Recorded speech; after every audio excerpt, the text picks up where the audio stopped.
So we are in my buddy Avery's Supercharged E46 M3. Oh, there we go. So you guys may remember a while back, about a year ago actually, I did a head-to-head between this exact E46 M3 and my E39 BMW M5. Well, he supercharged his and I supercharged mine. We went with different companies. This is the VF-570 supercharger kit. That means 570 horsepower and 380 pound-feet of torque. Notice the torque figure is very low. That's just a characteristic of this 3.2 liter straight six. The owner has put 2,000 miles on this supercharger with no issues at all. It has been totally reliable. The cool thing about the superchargers is there's no lag. The power comes on progressively, and the beautiful power band that BMW engineers have created with the E46 and the E39 has been maintained. I actually dynoed my car recently, and the torque curve was perfectly flat, and there was no dips in the horsepower curve as well. Downshift into third. Oh yeah, it is definitely faster than before. Oh yeah.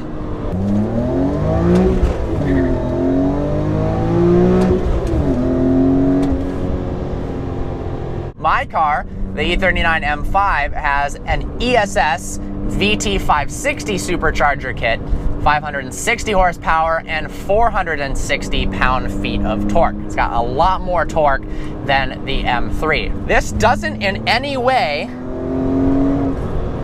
feel like you've butchered or ruined the beautiful E46 M3. I mean, it's a brilliant car stock. This just gives it a bit more power, and it doesn't feel like it can't control the power or anything like that. It feels right at home. And let's see, a little bit of wheel spin in first, and then the first to second shift, but other than that, feels totally good. The car has a full Rogue Engineering exhaust that actually sounds really good. Sometimes with aftermarket exhausts, it gets a little bit too raspy with the E46 M3. It's also really, really hard to capture a pure E46 M3 exhaust note without making it sound like, well, YouTube commenters' favorite word to describe it is a lawnmower, or worse than my Honda Civic. The car does sound really nice in person.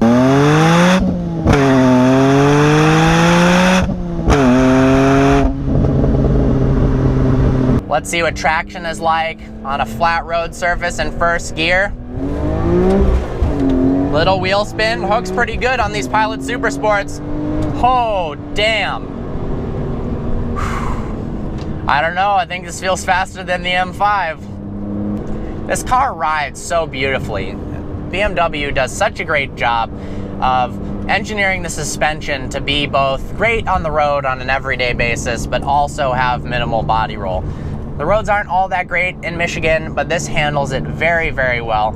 Let's talk price. So the VF-570 kit, all in, is about $9,500, including installation. It starts off as the VF-480 kit, then you do a pulley and some other upgrades, and then it bumps you to 570, which actually, from the 480 to the 570, isn't all that much money. I think the owner said about $900. It's really cool. It's basically a pulley and a tune.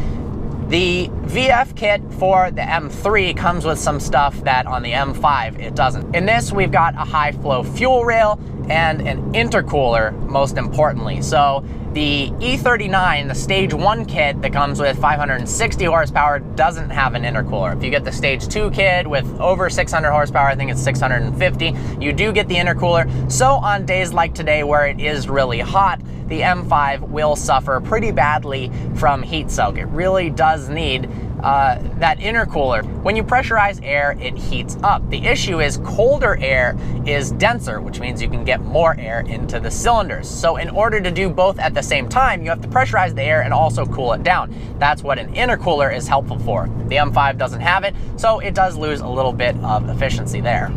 Overall, I think this kit does nothing but improve the already brilliant E46 M3. If you're looking for some extra power and you want to shell out the $9,500, obviously that's a lot of money. I mean, you can pick these cars up night and day for under $20,000. So you're talking about 50% of the car's value in modifications. But if you've got that and you really do love the car, it doesn't in any way ruin the handling characteristics of the car, it's not too much power for the chassis, absolutely recommend it. So let's go ahead, hop in the E39, see how it compares.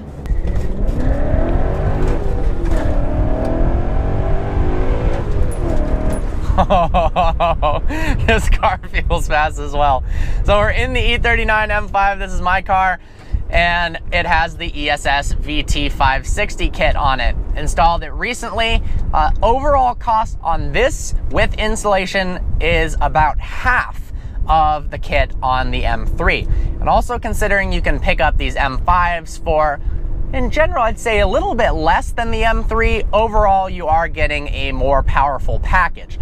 Obviously, it doesn't handle quite as good as the M3, but it is a more practical sedan.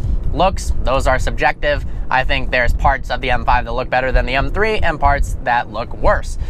Sound, I think this wins, no doubt about it.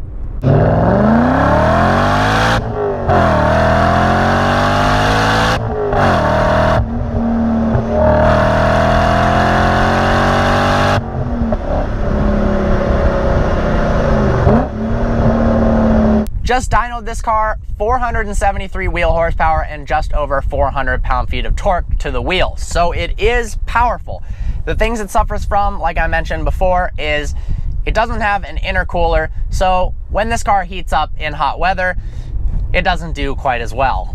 Like the E46 M3, the supercharger kit on this car does nothing to take away from the driving experience of the M5. All it does is enhance the driving experience. It's faster in a straight line. It's not too much power for the chassis. Now, the tires I have on right now, I'll admit, they're horrible. They're all season tires that I had when I tried to daily drive this in the snow. So first gear, completely no traction. But once this car hooks, it feels like it should. I'm gonna put some Michelin Pilot Super Sports on the car and it'll make it quicker off the line. But all it does is improve the car. So if you're looking for a little bit more power out of your M5, but you're still wanting the practicality in a sense that you can daily drive this car if there's no inclement weather, this is definitely a good addition. In terms of how it feels speed-wise, I'd say actually they feel very, very similar. Oh, that is quick.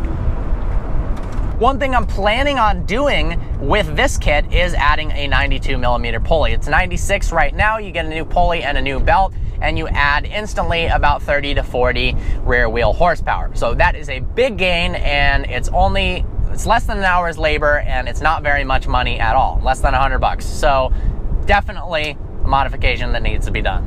I hope you enjoyed this video. Like always, please browse our channel and subscribe. I look forward to seeing you next video.